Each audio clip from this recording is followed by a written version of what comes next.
ശസ്ത്രക്രിയ മുടങ്ങുന്നതിൽ വിശദീകരണവുമായി ശ്രീചിത്ര ഇൻസ്റ്റിറ്റ്യൂട്ട് രംഗത്ത് വന്നിരിക്കുന്നു. ന്യൂറോ ഇന്റർവെൻഷണൽ ശസ്ത്രക്രിയകൾക്ക് മാത്രമാണ് മാറ്റിയത്. മറ്റ് ശസ്ത്രക്രിയകൾ കൃത്യമായി നടക്കുമെന്ന് വിശദീകരണം. എന്നാൽ ശസ്ത്രക്രിയ ഉപകരണങ്ങൾ വാങ്ങുന്ന കാര്യത്തിൽ കൃത്യമായ മറുപടിയില്ല. MG പ്രതീഷ് തിരുവനന്തപുരത്ത് നിന്ന് ചേരുകയാണ്. നമ്മൾ രാവിലെ കൊണ്ടുവന്നൊരു വാർത്തയായിരുന്നു. വാർത്തയ്ക്ക് ഇങ്ങനെ ഒരു പരിണാമം വന്നിരിക്കുന്നു. പ്രതീഷ് ചേരുകയാണ് തത്സമയം. പ്രതീഷ്, പ്രൈം ടൈമിലേക്ക് സ്വാഗതം. പറയൂ.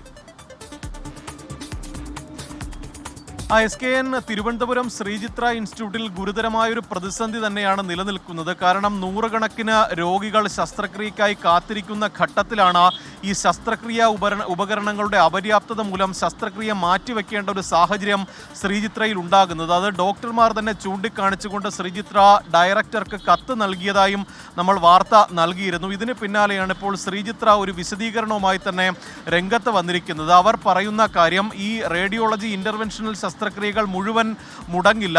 ഇതിൽ ന്യൂറോ ഇന്റർവെൻഷണൽ ശസ്ത്രക്രിയകൾക്ക് മാത്രമാണ് ചില മാറ്റങ്ങൾ ഉള്ളത്. ഇതുമായി ബന്ധപ്പെട്ട ഉപകരണങ്ങൾ വാങ്ങുന്നതിനുള്ള പർച്ചേസ് നടപടികൾ പുരോഗമിക്കുന്നു എന്നതാണ് ഇവർ വിശദീകരണമായി അറിയിച്ചിരിക്കുന്നത്. മറ്റ് പീഡിയാട്രിക് ഒപ്പം മറ്റ് കാർഡിയോളജി ഇന്റർവെൻഷണൽ ശസ്ത്രക്രിയകൾക്കൊന്നും തന്നെ മാറ്റമുണ്ടാകില്ല. നേരത്തെ നിശ്ചയിച്ച തീയതികളിൽ തന്നെ ഈ ശസ്ത്രക്രിയ നടക്കുമെന്നതാണ് ഇപ്പോൾ ശ്രീചിത്ര അറിയിച്ചിരിക്കുന്നത്. പക്ഷേ അവരുടെ വിശദീകരണത്തിൽ തന്നെ അവിടെ ഒരു പ്രതിസന്ധി നിലനിൽക്കുന്നുണ്ട് എന്ന് അവർ തന്നെ സമ്മതിക്കുന്നുണ്ട്. കാരണം ഈ ഉപകരണങ്ങളുടെ ലഭ്യതക്കുറവ് ഈ വിശദീകരണ കുറിപ്പിൽ തന്നെ അവർ തന്നെ സമ്മതിക്കുന്നു എന്നതാണ് ഏറ്റവും പ്രധാനപ്പെട്ട കാര്യം.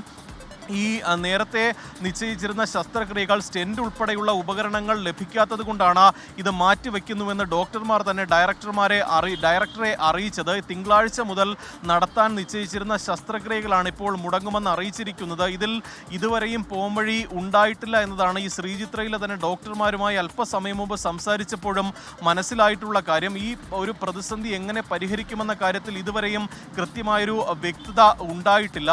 കാരണം ഈ ഉപകരണങ്ങൾ വാങ്ങിക്കുന്നതിൽ കേന്ദ്ര സർക്കാർ സ്ഥാപനമായതുകൊണ്ട് തന്നെ വലിയ മാനദണ്ഡങ്ങൾ ശ്രീചിത്രയിലുണ്ട്. കേന്ദ്ര സർക്കാരിൻ്റെ പോർട്ടലായ ജെം പോർട്ടൽ വഴിയാണ് ഈ ഉപകരണങ്ങൾ വാങ്ങിക്കേണ്ടത്. പക്ഷേ ഈ റേഡിയോളജി ഇന്റർവെൻഷണൽ പോലുള്ള ശസ്ത്രക്രിയകൾക്ക് ഉപയോഗിക്കുന്ന ഉപകരണങ്ങൾ കൂടുതലും വിദേശ നിർമ്മിതമാണ്. അപ്പോൾ ഈ വിദേശ നിർമ്മിത ഉപകരണങ്ങൾ വാങ്ങുന്നതിൽ ജെം പോർട്ടൽ വഴി വാങ്ങുക അസാധ്യമാണ്. ഇങ്ങനെയുള്ള ഉപകരണങ്ങളൊക്കെ തന്നെ ലോക്കൽ പർച്ചേസിലൂടെയാണ് വാങ്ങേണ്ടത്. പക്ഷേ അതിന് ഒരുപാട് മാനദണ്ഡങ്ങൾ ഉണ്ട് എന്നുള്ളൊരു വിശദീകരണമാണ് നിലവിൽ ശ്രീചിത്ര അധികൃതർ അറിയിക്കുന്ന കാര്യം. എന്തായാലും ഈ രോഗികൾക്കിടയിൽ വലിയ ഒരു ആശങ്ക ഇക്കാര്യത്തിൽ ഉണ്ടായിട്ടുണ്ട്. കാരണം ഈ ഹൃദയം ഒഴികെയുള്ള രക്തക്കുഴലുകളുടെ തകരാറുകളെല്ലാം തന്നെ പരിഹരിക്കുന്ന ശസ്ത്രക്രിയകളാണ് മാറ്റിവെക്കുമെന്നൊരു മുന്നറിയിപ്പ് ഡോക്ടർമാർ നൽകിയിരിക്കുന്നത്. അതുകൊണ്ട് തന്നെ എത്രയും വേഗം ഈ ഒരു പ്രശ്നത്തിന് പരിഹാരം കാണണമെന്നതാണ് ഈ രോഗികളും ഇപ്പോൾ പറയുന്നത്. SKN.